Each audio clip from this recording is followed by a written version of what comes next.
Hello दोस्तों, राधे राधे। एक प्यारा सा सोहर गीत सुनाने जा रही हूँ। अच्छा लगे तो लाइक कमेंट और शेयर कीजिएगा। पाँच पर बाबा मोर बिया कइल 10 पर गौन कइल 10 पर गौन कइले मोर ललना बारहो बरिस बीत गइले होरी लवा नाही भइली होरी लवा सासु कहिली बहुआ बाजी ननन दिया भौजी बाजी ननन दिया भौजी बाजी नए मोर ललन जेकरा संग भइले मोर बिया हवा हो सिहुरी कही बाजी न सिहुरी कही बाजी सासु की भूलियाती तैयारा तैयारी नन दुखीती तैयारी मोरी ललन सैया की ललका मोरी चैया हो वैसने बोलिया लागी वैसने बोलिया लाग सासु की बगिया हलही तुलसी उपी जैली हो तुलसी उप जैली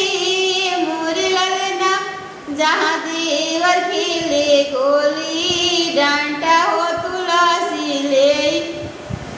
आइले हो तुलसी ले कि मोरी भाभी तुलसी की करना पू जनवा हो तुलसी तोह की बेटा दी है तुलसी तोह की बेटा गुरु में पूजा भागी मनही भागी ये मोर ललना जब मोर हो बेटा जो नमिए हो पीतम्बर पहिराई भी पीतम्बर पह एक राति गईली पहर राति अवरुआ धीर राति अवरुआ धीर राति मोर ललना जामी गली बाबू नंद लाल हो महले उठे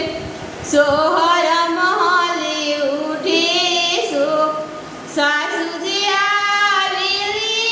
गवई तनन दुबा जावई तनन दुबा जावई तई मोर ललना सय पापी बैठी दारा वजवा हो सुहरवा हम सुन भी सुहरवा हम सुन